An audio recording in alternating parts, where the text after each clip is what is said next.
Bienvenue sur Only Up to You, un podcast de développement personnel, professionnel et spirituel, où toutes les semaines nous abordons des sujets de la vraie vie, avec à la clé des conseils, des exemples, des outils. Tout ça avec beaucoup de franchise et une pointe d'humour. Je m'appelle Jennifer Pitchy, je suis psychologue, maître praticienne en hypnose ericksonienne et coach de vie certifié. Et bonjour à tous, j'espère que vous allez bien et que vous êtes confortablement installés pour cette deuxième partie sur les vampires émotionnels / énergétiques. Alors la semaine passée, j'ai explicité qu'est-ce que c'était que ce concept de vampire émotionnel, concept qui vient à la base de la psychologie dite populaire, mais qui est en train d'être de plus en plus étudié et qui, génère pas mal de discussions. En tout cas, c'est quelque chose qui revient souvent lors de mes consultations. Et donc, du coup, la semaine passée, j'ai un peu expliqué ce que c'était, un petit peu, les grandes lignes, à savoir que, une personne que vous qualifierez de vampire énergétique n'est peut-être pas consciente de l'être, que parfois c'est la nature même de votre relation qui est vampirisante et ce n'est pas une personne qui est un vampire, c'est juste que la relation telle qu'elle est drainante. Et aussi, j'ai identifié, ou je vous ai énuméré, 3 types de vampires émotionnels qui sont les personnes qui sont toujours victimes, les personnes qui sont imbues d'elles-mêmes, qui sont ce que l'on va appeler des narcissiques, qui sont nécessairement entrés dans le pervers narcissique, et les personnes qui veulent tout contrôler. Je vous ai aussi donné quelques clés pour vous protéger de ces personnes en fonction de leur typologie. Par exemple, pour la victime, c'est de la responsabiliser et de mettre de la distance. Pour la personne qui est imbue d'elle-même, qui est narcissique, c'est toujours d'aller dans son sens et de lui montrer les avantages à faire quelque chose, les avantages pour elle, bien entendu. Et pour les personnes qui veulent toujours tout contrôler, c'est de 1, surtout pas essayer de les contrôler et aussi de les remercier lorsqu'elles vous donnent leur opinion ou leur recette de comment elles feraient si elles étaient à votre place, etc. Parce que les personnes qui ont envie de contrôler, elles ont toujours, la solution ou une opinion sur tout. Donc, de les remercier pour leur partage et de les informer qu'en fait, à ce moment-là, vous avez vraiment besoin de faire les choses pour vous et à votre manière. Vous avez besoin peut-être de découvrir quelque chose, etc. Donc, c'est une manière, si vous voulez, de mettre une limite, de poser un cadre et une distance, mais de telle sorte et de telle manière que ça ne va pas forcément déclencher d'autres réactions chez les personnes. Bien entendu, on ne peut pas contrôler les autres, on ne peut pas contrôler comment les autres vont interpréter et comprendre ce qu'on essaie de leur dire. Donc, faites tout cela, prenez des pincettes, prenez vos mesures, mais ayez des attentes aussi, comment je peux expliquer ça, mitigées. C'est-à-dire que c'est pas parce que vous faites tout bien que la situation va bien se passer. Parce que quand on est en interaction avec 2 personnes, il y a toujours justement le libre arbitre de l'autre personne et puis il faut composer avec. Cela étant dit, j'encourage toujours de faire ce qui est juste pour vous et d'être présent et aligné pour vous et par rapport à vous, indépendamment de la réaction de la personne en face. Aussi, dans le cas de situations drainantes, de vampirisme émotionnel, n'essayez pas de changer l'autre personne. Ça ne fonctionne pas. La seule chose que vous puissiez faire et sur laquelle vous avez du contrôle, c'est vous, votre positionnement, et le fait que aussi, rappelez-vous, vous pouvez toujours partir. Vous pouvez toujours couper court à une relation si cela devient trop pesant, trop drainant. Enfin bref, on en reparlera en fin de cet épisode. Alors, le prochain vampire émotionnel et énergétique que l'on peut retrouver, c'est la personne qui parle constamment. En fait, les personnes qui parlent, qui arrivent et qui sont comme un espèce de moulin à paroles qui ne s'arrêtent pas, quitte à parfois répéter 3 fois la même histoire, elles ne sont pas forcément intéressées par vous. Elles sont comme presque hypnotisées, on va dire, par leur propre voix. Elles parlent, puis même si vous vous amusez à peut-être observer quelqu'un qui vraiment correspond à là, qui parle, si vous regardez leurs yeux, souvent vous pouvez voir qu'ils sont un petit peu dans les vapes, ils sont un petit peu dans le vague, dans le flou, ou bien ils vous fixent vraiment intensément. Enfin, bref, quand vous commencez un petit peu à regarder leur langage paraverbal, des fois on a vraiment l'impression qu'ils sont dans une forme de transe et d'une certaine manière, ils sont en forme d'auto-hypnose. Ils sont pris dans leur spire à eux, quoi. C'est leur monde à eux et vous êtes juste le pion. Vous pourriez être un poisson rouge ou bien une peluche à un moment donné. Je pense que ça ferait pas grand-chose, pas grande différence pour eux. Alors pour moi, ces personnes qui parlent constamment, c'est comme si elles essaient de vous asphyxier, de pomper en fait toute l'énergie, tous les moments de silence, c'est pris, puis même parfois elles peuvent s'approcher tellement près de vous. En fait, c'est comme si elles ne comprennent pas, elles n'ont pas accès à ce moment-là aux limites intergenres usuelles et habituelles, c'est-à-dire une distance de sécurité, même je dirais, parce que des fois on dit que c'est une distance personnelle, d'intimité, même parfois c'est une distance de sécurité pour moi. Et puis, ça doit constamment parler, papoter, et ce n'est qu'à propos de... Et votre opinion, on s'en fiche en fait. Elles sont pas là en train de vous parler parce qu'elles en ont quelque chose à faire de ce que vous pourriez être en train de leur parler. Bon, après, c'est aussi un profil que l'on peut retrouver parfois avec les personnes âgées ou, les voisins qui vivent tout seuls et tout d'un coup, ils voient quelqu'un, ils voient un être vivant et puis c'est je dois parler. Donc, c'est les bavards constants, c'est quelque chose en tout cas, qui, moi, me touche un petit peu plus, sûrement parce que, là, en l'occurrence, c'est moi qui suis en train de parler toute seule et puis vous pouvez pas en placer une, mais bon, c'est un peu le concept aussi du podcast. Mais c'est aussi quelque chose qui, à la fois, me touche. Par exemple, quand c'est une personne âgée ou une personne qui ne voit pas souvent d'autres personnes et qui, tout d'un coup, a l'opportunité de pouvoir parler et on sent vraiment qu'il y a quelque chose qui, l'ordre même du soulagement pour elle et qui, en même temps, me rend frappadingue. Bon, comment est-ce que vous pouvez vous protéger de ces personnages ? Comme j'ai dit, en fait, elles ne vont pas comprendre les signaux paraverbaux. Donc, vous devez parler et interrompre, aussi difficile que cela puisse paraître. C'est par exemple quand vous savez que la personne elle a tendance à faire ça, vous allez écouter pendant quelques minutes, puis il faut interrompre. Donc ça peut aller complètement à l'encontre de l'éducation de base qui est non, on n'interrompt pas les gens, on dit oui d'accord, etc. Mais là, en l'occurrence ça, il faut interrompre. À un moment donné, vous pouvez vous dire, ok, je vais écouter plutôt, en l'occurrence, 3 minutes, et après je vais interrompre. Et vous pouvez dire une phrase du style « Je suis vraiment désolée, je déteste vous interrompre, mais je dois absolument y aller, finir quelque chose, aller parler à ces autres personnes. » C'est une tactique qui est beaucoup plus constructive que de tout d'un coup imploser à l'intérieur et puis vous mettre à hurler de l'intérieur quelque chose dans le « Mais est-ce qu'il va se taire ? Est-ce que tu vas juste fermer ta bip ?» Voilà, c'est vraiment juste de comprendre que c'est un peu pas de leur faute, Lorsque la machine est lancée, ils parlent. Et puis, il faut les interrompre, point. C'est littéralement, il faut leur mettre presque une chaussette dans la bouche et puis dire « Je suis vraiment désolée de vous interrompre, mais je dois, etc. » Maintenant, s'il s'agit d'une personne que vous connaissez, par exemple un membre de la famille, je sais pas pourquoi, moi j'ai en tête une tante qui est un petit peu dans ce profil. Il y a une tournure de phrase que vous pouvez sortir, c'est de dire quelque chose dans les lignes de « J'adorerais que tu puisses me laisser du temps pour parler, pour que je puisse participer à la conversation. » En fait, ces personnes-là, en général, n'ont vraiment pas conscience qu'elles sont en train de juste mobiliser tout le truc. Ou bien, elles en ont conscience, mais c'est comme si elles paniquent, elles stressent, elles ont l'impression que vous allez partir. Peut-être même qu'elles repèrent vos signaux paraverbaux que, là, ça commence à me pomper. Et ça crée une forme d'anxiété. Elles ont besoin de parler, elles ont besoin d'avoir quelqu'un qui va les écouter. Donc, interrompez. Montrez peut-être que vous aimeriez vraiment pouvoir, discuter, partager et regarder ce qui se passe.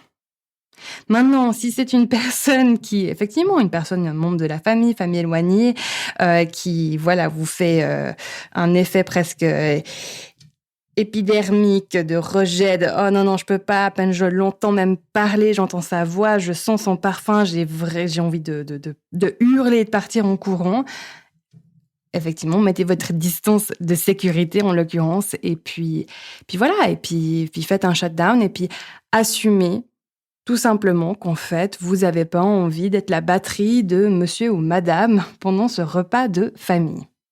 Prochaine typologie de personnes vampiriques, c'est le roi ou la reine du drame. Donc, c'est des personnes qui vont avoir tendance à créer une dramaturge autour de leur vie. C'est jamais simple avec eux.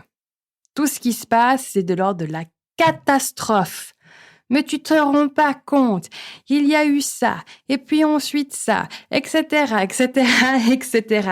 C'est aussi, dans l'ancien DSM-4, c'est ce qu'on appelait les personnes ou les personnalités dites histrioniques, dans le sens que c'est des personnes... Enfin, bon, là, c'est un trouble de la personnalité, c'est pas forcément peut-être le sujet d'aujourd'hui, mais ça peut avoir des ressemblances avec cela.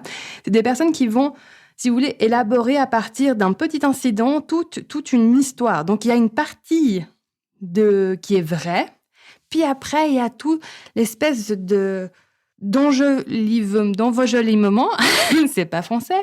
Voilà, cette broderie qui se fait tout autour où, par exemple, c'est je suis partie en retard, voilà, j'ai mal géré mon temps, je suis partie en retard, tout d'un coup, c'est non, il y a ma machine à laver qui a lâché, l'appartement était inondé, ensuite j'ai pris la voiture, et puis il y avait un accident, et puis. En fait, c'est jamais simple. Alors, comment gérer ce genre de personnes? Parce que parfois, ça peut être des personnes qui sont vraiment attendrissantes, qui sont aussi amusantes. Les personnes qui ont une tendance à être un peu dramatiques, parfois, elles sont aussi très drôles à avoir. Par exemple, comme vous savez, j'ai fait beaucoup de danse et il y avait dans les équipes de danse, il y avait toujours une ou deux personnes qui étaient de cet ordre-là dramatique. Alors, quand c'est pas à propos de vous et c'est tourné vers autre chose, ça peut être divertissant. Je veux dire, c'est même drôle. Ils peuvent avoir une manière d'expliquer les choses qui, enfin bref, vous êtes en train de hurler de rire. Maintenant, si ça commence à vous pomper et à vous gonfler parce que finalement, soit c'est une personne qui n'est pas une amie, par exemple, collègue de travail, ou bien que à chaque fois que vous voyez, il faut en premier faire le moment un petit peu spectacle, aïe, aïe, aïe, ok, la personne, elle va me raconter son drame, je sais que 60% de ce qu'elle me raconte, c'est une exagération, on va passer du temps, je dois être là, oui, d'accord, et puis en même temps, j'ose pas lui dire, bon, t'arrêtes tes conneries ou machin, etc. À ce moment-là, en fait, vous devez commencer à rentrer dans une sorte de froideur. Et c'est là où il y aura des limites à mettre qui sont un petit peu plus fermes que toutes les autres limites. C'est-à-dire que vous devez montrer très clairement à cette personne-là que ça ne vous intéresse pas, en fait. Que ces histoires, ces drames, ces exagérations du quotidien de la vie, ça ne vous intéresse pas. Point. Vous pouvez dire... Voilà, écoute, je suis désolée pour tout ce qui se passe dans ta vie, mais moi, j'ai besoin de ça. Tu dois faire ça. On se voit pour cela, point. Ou bien, si à un moment donné, c'est plutôt quelqu'un de proche, ou une amie qui est toujours dans la dramaturge, d'oser lui dire, mais écoute, une fois qu'elle a passé son drame, c'est une fois, parce que c'est comme si elles sont en spectacle, Les personnes, quand elles font ce côté drame, c'est une catastrophe, elles se mettent en scène. C'est un spectacle. Ce qui m'arrive est de l'ordre de l'exceptionnel. Comprends-tu? Et ça peut être très similaire à la posture de victime. Je vais exagérer certains aspects. Aïe, aïe, aïe, c'est en dehors de mon contrôle. Pauvre de moi et de l'empathie. Comprends-moi et surtout ne me juge pas parce que de toute façon, c'était pas de ma faute. Oups, j'ai fait quelque chose de mal. Je suis pas à l'heure. J'ai oublié de faire ça. Mais attends que je t'explique pourquoi j'ai oublié ou pourquoi je suis pas à l'heure. C'est parce qu'il y a eu un truc absolument incroyable qui s'est passé, quoi. Même toi, dans ma position, t'aurais pas pu être à l'heure ou t'aurais sûrement oublié. Alors, bien sûr, il nous arrive à tous et à toutes, à un moment donné, de peut-être tordre certains aspects de la vérité, dont je vivais certaines choses, de broder 2-3 petites choses, bien sûr. Et d'ailleurs, ça va faire l'objet de cette dernière partie de cette mini-série sur le vampire énergétique, c'est, à un moment donné, est-ce que vous-même, vous n'êtes pas, parfois, un ou une vampire émotionnelle et énergétique? Mais avant cela, il y a encore un dernier vampire émotionnel, c'est l'agressif ou l'agressive. C'est des personnes qui vont se servir de la colère et de la violence verbale ou physique pour s'exprimer. Et c'est eux qui sont un petit peu les plus dangereux. Parfois, en fait, c'est un malentendu qui va suffire à les déclencher. On ne sait pas vraiment comment. En fait, c'est juste que ça va partir vite. Et il va y avoir une espèce de fureur, de mépris, de distanciation, et puis presque quelque chose d'insensé. Et ce que ça fait pour l'autre personne qui est le récepteur de cela, c'est que ça se passe généralement que quelques fois.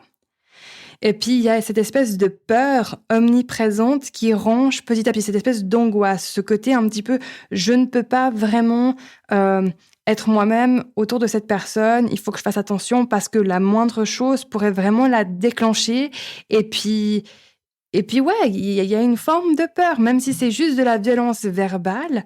Imaginez quelqu'un qui a peut-être, et ça arrive souvent, un parent qui est dans cette configuration-là, même si vous êtes adulte, parce que vous avez vécu ça dès votre enfance, il y a un petit peu une programmation qui est là où c'est drainant émotionnellement et énergétiquement, parce que quand je suis en rapport avec cette personne, je suis jamais vraiment tranquille.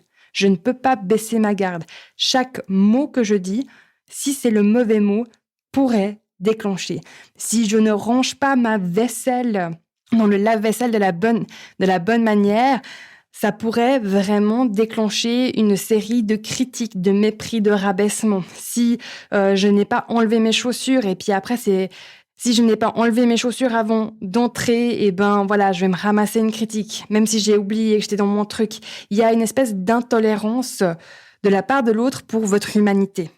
Et d'une certaine manière, ça peut aussi furieusement ressembler à cet aspect-là du vampire énergétique qui essaie de tout contrôler.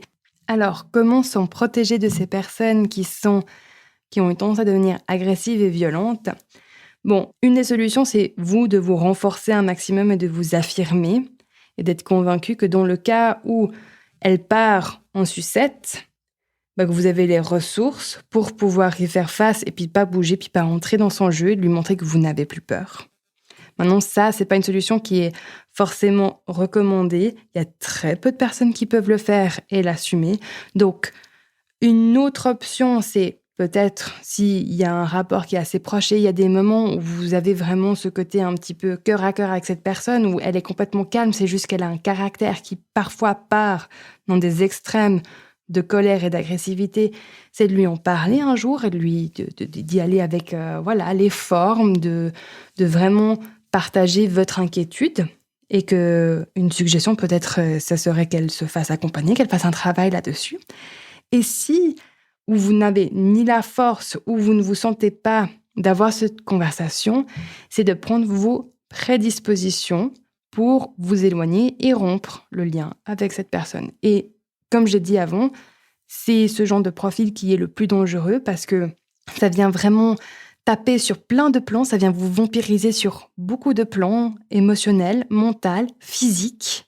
Et donc, dans ce cas de figure-là, mais pour tout aussi, pour tous les autres types de vampires émotionnels énergétiques, c'est peut-être de vous faire accompagner. Quand vous vous dites, tiens, il y a un problème avec cette personne, j'arrive pas à m'en dépatouiller, ou j'ai de la peine à moi m'affirmer, ou à prendre ma place, n'hésitez pas à vous faire accompagner là-dedans, à aller trouver, peut-être à l'aide d'un professionnel, vos stratégies, sur quoi est-ce que vous pouvez vous reposer pour légitimiser le fait que vous avez le droit à votre place, à votre énergie, que vous n'êtes pas une batterie portative pour les autres, puis à faire ce travail, parce que ces vampires, ils s'attachent à vous parce qu'il y a une ouverture chez vous pour le faire.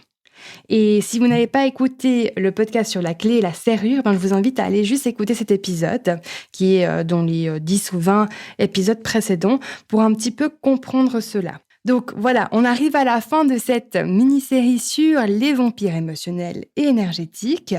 Je serais ravie d'échanger avec vous sur les réseaux sociaux à ce sujet. Donc n'hésitez pas à aller me suivre sur Instagram et puis à mettre en commentaire dans les posts à propos de ces épisodes ce que vous en pensez, si vous avez peut-être rencontré d'autres types de vampires et puis quelles sont aussi vos stratégies. Voilà, moi je vous remercie pour votre écoute et votre fidélité. Je vous souhaite une superbe semaine et je vous dis à la semaine prochaine.